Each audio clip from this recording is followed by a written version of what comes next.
This is night and day.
Good evening. I'm James Douthit, the Dean of the Hayes School of Music, and welcome to Live from Rosen Concert Hall. We're glad you're joining us this evening. We're here with Todd Wright, the Director of Jazz Studies in the Hayes School of Music, and we're delighted to come to you again live from Rosen Hall in the Broyhill Music Center, the home of the Hayes School of Music on the campus of Appalachian State University. We've enjoyed spending Thursday evenings with you in July. We've brought you some Broadway, we brought you some pop music, we brought you some Stravinsky, we had some Mozart, and tonight we have some jazz for you to round out the year. As we move through the evening, we'd like to invite you to put something in the comment box if you'd like. If you have a question for Todd, Professor Wright, or if you have some question about jazz or the pieces that we're playing, we'd be happy to answer those around the end of our streaming.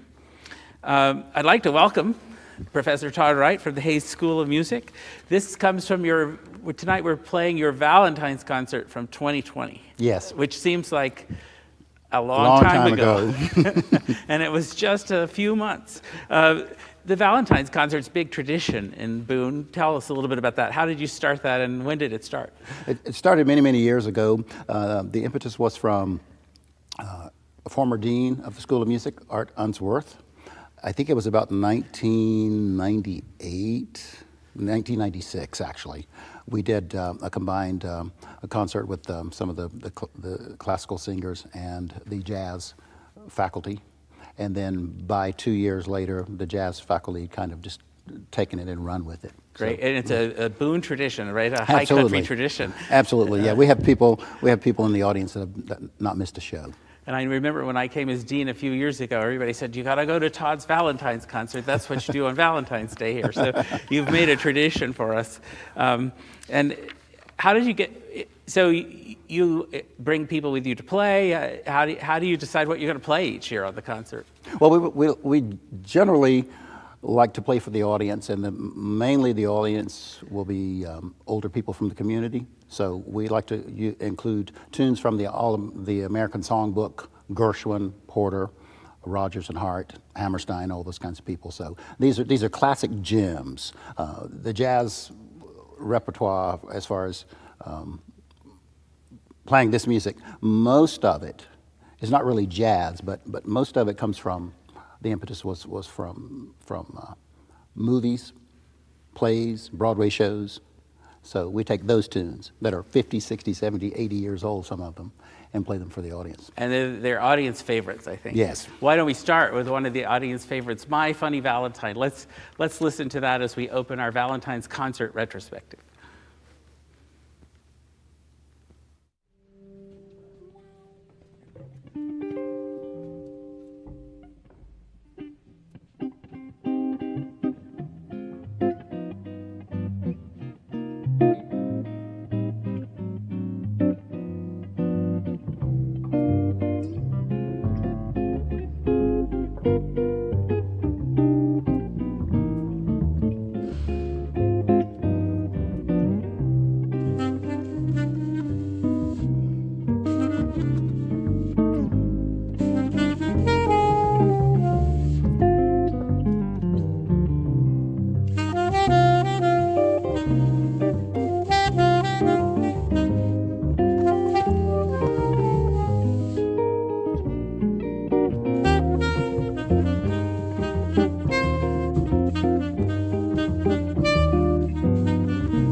Thank you.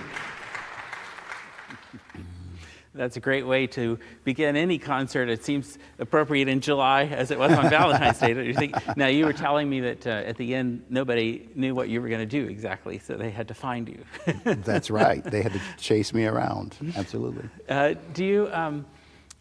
You're playing in this retrospective, we're looking back in Rosen Concert Hall, but we have jazz in many venues, right? Restaurants, bars, clubs, small facilities, large facilities, and this is a concert hall. Is it different for you to play in different spaces? Absolutely. Yeah, every space is different.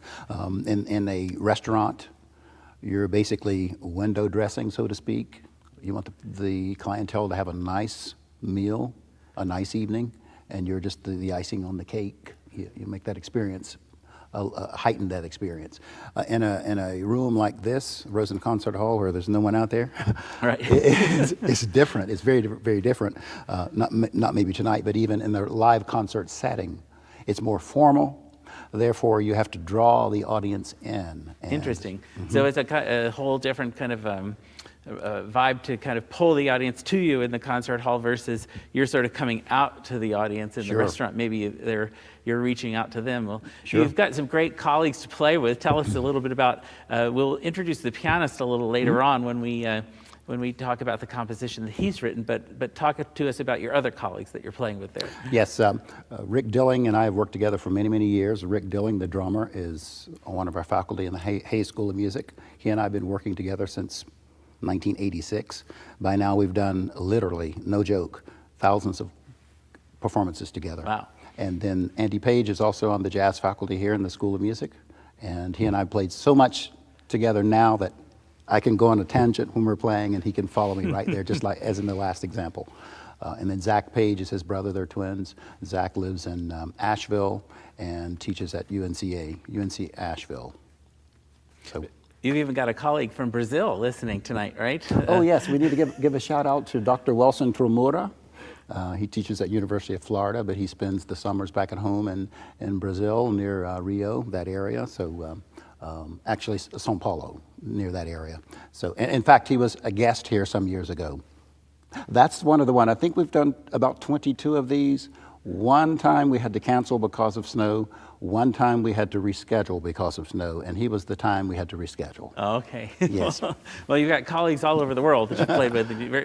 You're very fortunate to have such great colleagues, and therefore you're very fortunate to have a colleague like you to play with. Hey, Wilson. So tell us, the next tune's Isn't It Romantic? Let's set that up for our listeners tonight.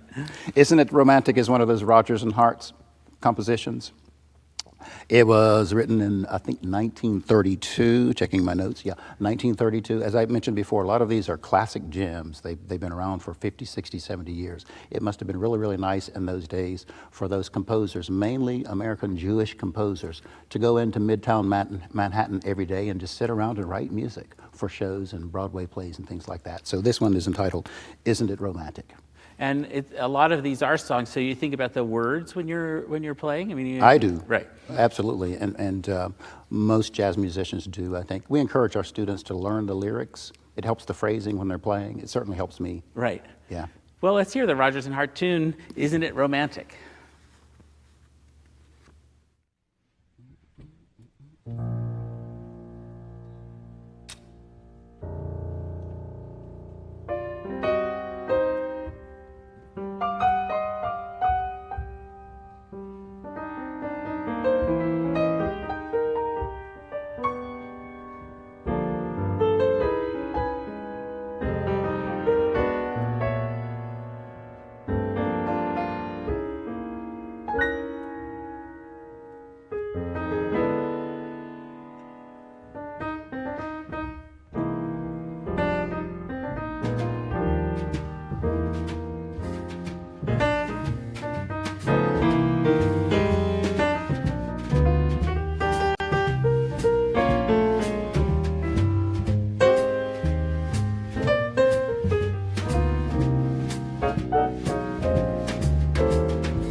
I love that we get the applause from the audience on the recording, since we don't have an audience with us in person today. Let's talk a little bit about jazz studies in the Hayes School of Music, because in addition to playing here and playing all over the high country and beyond, actually probably all over the world, you actually teach a lot of students to learn this craft as well. Yes. And that's a passion of yours. Tell us a little bit about the students here in the Hayes School of Music, and how do they come to jazz? Have they usually had some experience before they get here? What's their background look like? They've had some experience, not much, mainly coming from the rock tradition, but some straight ahead jazz, as we know it, traditional swing jazz, but not as much until they get here. And then we have a jazz certificate that we offer, which is 15 hours of additional study in the School of Music, classes like jazz improvisation, big band, jazz, the jazz piano class, right, jazz theory class, and some other things to culminate in a certificate, 15 additional hours. Yeah, I just signed several certificates today, right? So, yes, so yes. Those of you that just graduated, your certificates are in the mail. So our students do great things with jazz. I mean, many of them leave us and and head off to perform, or they also head off to graduate study in jazz. Absolutely, yeah. They perform and go to graduate school. We've had a lot of students that have gone on for many, many decades. They've gone on to perform jazz as well as other commercial type music. Absolutely. Right. We have a student headed off to Eastman this fall, or in this Zach coming McRae, year. Yes. And we've got a student at Michigan State. And we've had Caleb students McMahon, yes. University of North Texas, Florida State, I believe. We've had several students that have gone to Florida and as well as Texas. That seems to be a haven for trombonists to go to Texas and study. Interesting. Yeah. So, and the students, many of them are coming to this new, but you also add a little extra treat for the students every few years. They go abroad or go on a trip, right? And I would consider that to be a big improvisation to take a group of students abroad, because you don't know how that's going to end either. But it's always ended well. Where have you taken the jazz ensemble before? Oh, several places. Recently, a couple of years ago, we were in Scandinavia, Norway and Sweden, and then we did 4 performances there. And previous to that, we would have been in Italy in 2015, from Milan down to Naples.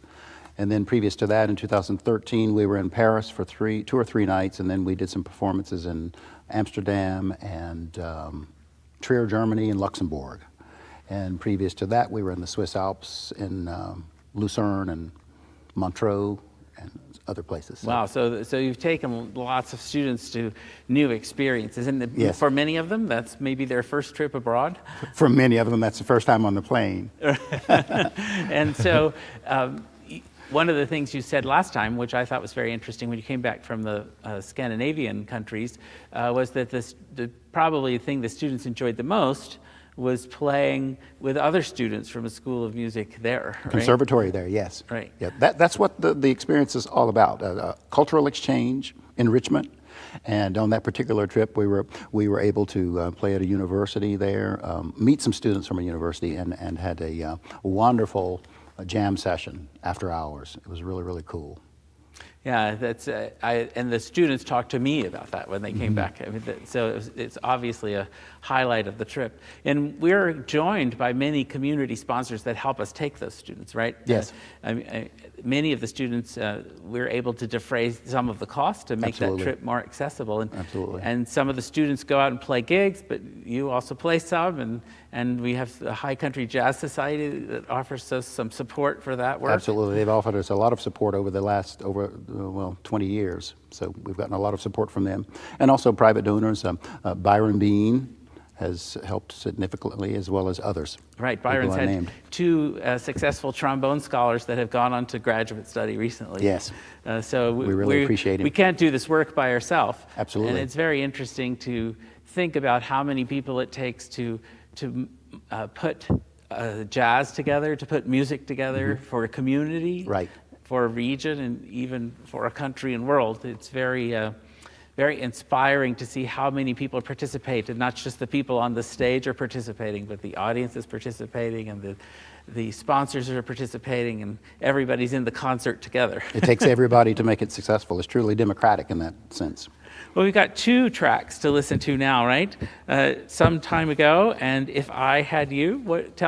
Set those tunes up for us a little bit. Okay, some time ago is a waltz. It's in 3/4.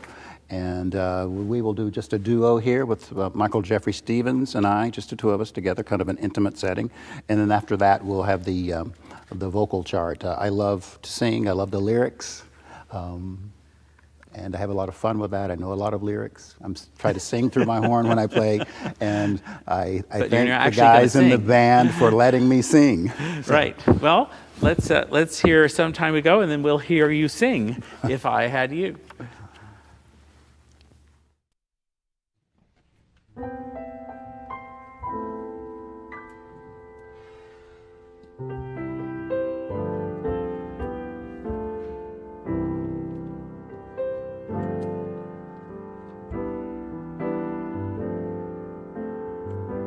This is Some Time Ago.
could show the world how to smile.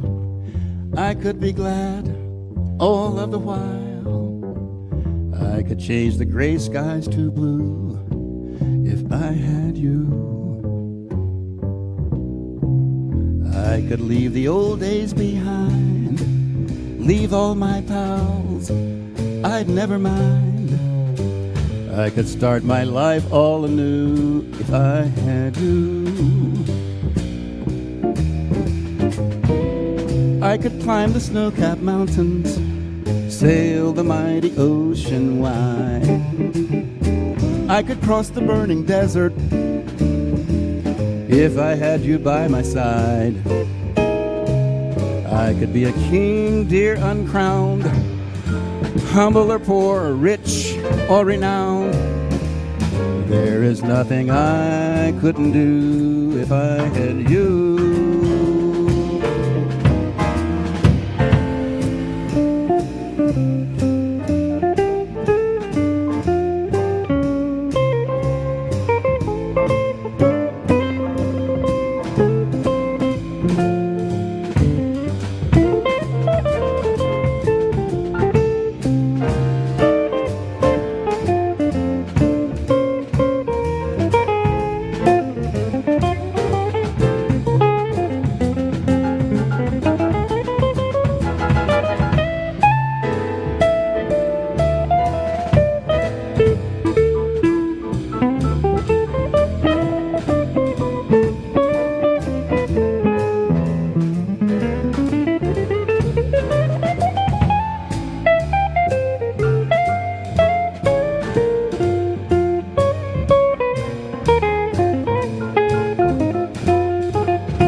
to smile. I could be glad all of the while. I could change the gray skies to blue if I had you. I could leave the old days behind, leave all my pals, I'd never mind. I could start my whole life anew if I had you. I could climb the snow-capped mountain, sail the mighty ocean wide. I could cross the burning desert if I had you by my side. I could be a king, dear, uncrowned, humble or poor, rich or renowned. There's nothing I couldn't do if I had you. If I had you. If I had you. Just you, no one else but you. Just you and me. It's great fun to listen again to this. I was sitting probably right there on Valentine's Day. Tell me, how did you come? First, tell me how you came to music, and then tell me how you came to jazz, or were those two in the same? That should be an easy question, but it's not. How did I come to jazz? I'll go back to my high school rather quickly. I wanted to hang out with my best friend at the time. I was a sophomore in high school, and I was getting on the bus to go home every day after school, and he was staying there playing the trumpet for after-school band class. So he and some other friends of mine talked me into joining the band. So I joined the beginning band when I was a sophomore, second semester of my sophomore year in high school. And what was your first instrument? Alto sax. Alto sax, so yeah. We could not afford a tenor sax, so I chose the alto sax. I don't know why I wanted a tenor saxophone. I think the alto is my voice. Right. So yeah. And then I went on to major in music there locally. Did you have a jazz ensemble in your high school? No. So you just had basically traditional band? Yeah, just traditional marching band, concert band. And you marched? I marched, and I faked it. I guess I had a decent ear, we say in music, a decent ear, because I really couldn't read music until I went to my freshman year, major in music at Pikeville College, now University of Pikeville. Pikeville in Kentucky? In Kentucky, right? yes. Mm-hmm. And so was that kind of your introduction to jazz? Yes. Yes, it was. My director there was a trumpet player. He's still living. He's in Ashland, Kentucky now. Jim Andy Cottle. He's written a lot of concert band literature. Okay. But he's a fantastic pianist and trumpet player. He would teach me tunes. I still have notes, chords that he'd write when we were in the cafeteria. We were in the cafeteria for lunch, and he would write down chords. He'd say, a half diminished 7 chord is the same thing as a minor 7 chord with a flat 5. And he'd write these things on napkins, and I still have some of those. That's pretty interesting. Huge influence. Well, I find most people have had a teacher that is really impactful Absolutely. for them. Those that have gone on and continue to do it, partly it's a tradition for their love of music, but also a recognition of a teacher that mentored them or guided Absolutely. them. He taught me so many what we call jazz standards, but again, they're not really jazz standards. They're tunes from the Great American Songbook. And along the way, you picked up some piano? I did. I picked up some piano along the way somewhere and sang in the choir when I was back there. I sang in a swing choir. We called it a swing choir. Now they're called jazz vocal ensembles or vocal jazz ensembles. So that's one of the reasons I started one here, because from that beginning I gained a love for it. Those years, that's many, many years ago. Late 70s. That's right. It's not that long ago. Not that long ago. Well, our pianist has written, the pianist on the recording here has written one of the next pieces. Tell us a little bit about the pianist. We didn't talk about him earlier. Oh yes, Michael Jeffrey Stevens, a wonderful composer. He's written many, many tunes, compositions. He's traveled around the world. He goes a lot touring in Europe and South America, I think he's been. He is from Brooklyn originally. He now teaches, he lives in Asheville, does a lot of work in Asheville. He has like 100 recordings. But he teaches adjunct faculty at East Tennessee State University. Okay. He's written this beautiful tune called Lay Song. We'll hear it next, but he's written a lot of beautiful music. I'm fortunate that he's asked me to play in his quartet on occasion. His music is challenging, but it's gorgeous. So we do what we do for the love of music. Right. Yes. Right. And then we're going to hear My Romance right after Yes. that. Oh, My Romance. That's another classic jam. That one's from 1935. I think that's a Rodgers and Hart song as well. Well, while our audience is listening, if they want to put anything in the chat box, we'll respond to it after this next set. We'll start with Lay's song and My Romance. Let's hear them.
we're going to wind up with our last song, People, here, but your jazz experience has taken you to meet some great people, hasn't it? I mean, you've gotten to meet lots of interesting folks. Lots of interesting folks, absolutely. Now, you even had a sort of a lesson with a former saxophone player that used to occupy the Oval Office, right?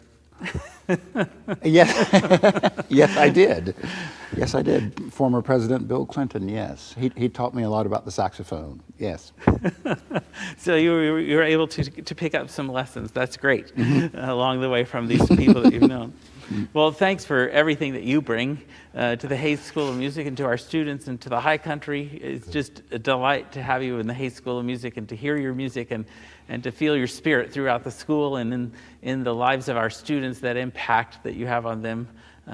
It's just a delight to be able to share that with the community tonight and reflect on what was a great Valentine's Day concert again. Thank you, I appreciate that. On behalf of the faculty of the Hayes School of Music and also the Appalachian Summer Festival Board, the Advisory Board, thanks for having me.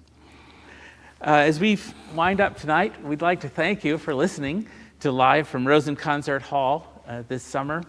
These Thursdays have been exciting for the Hayes School of Music. We've been able to reconnect with each other on this stage. We've been able to reconnect with our students through some of their performance last week and through some arrangements that we played and to talk about them a little bit along the way. We've been able to reconnect with our community, the community that supports us, including our Appalachian Summer Festival community. We've been delighted to work with Appalachian Summer Festival staff and with the patrons that have supported Appalachian Summer Festival. You bring a very important gift to us every summer, and we will only look forward to next summer when hopefully we can be dressed in our summer clothing and come and listen to things in the Schaefer Center and listen to concerts here in Rosen. But there's never been a more important time to connect with each other, and we were so delighted that we've been able to connect with this audience through streaming and through technology and remembering some of our past concerts. Next summer, of course, as I already mentioned, the 10th anniversary of the Rosen Shuffle competition. You'll want to put that on your calendars. When those calendars are released, to hear some of North Carolina's fine young artists compete for the opportunity to play on the Appalachian Summer Festival themselves. And I'd like to invite you to join us throughout the year.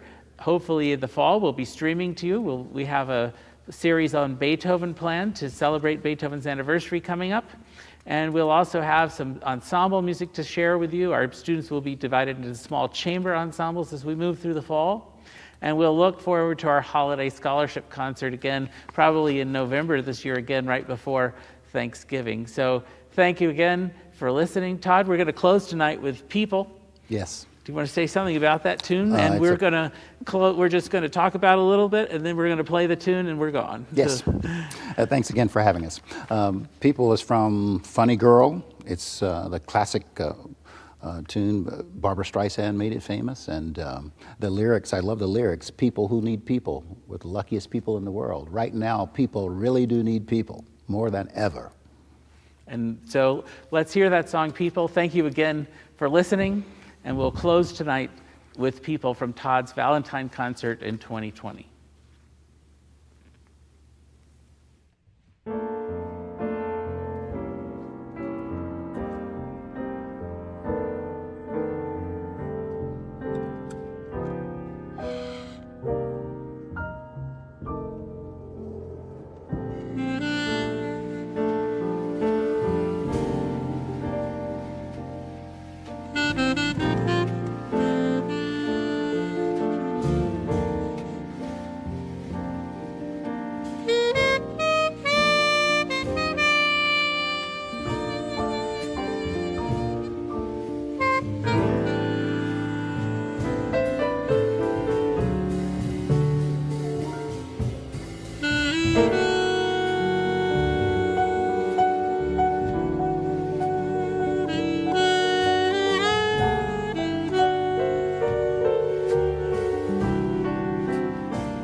Andy Page on the guitar, Andy Page. Rick Dilling on the drums. Zach Page on the bass. Michael Stevens at the piano. People who need people. Thank you so much. Thank you, thank you, thank you. Thank you. Thank you, thank you, thank you.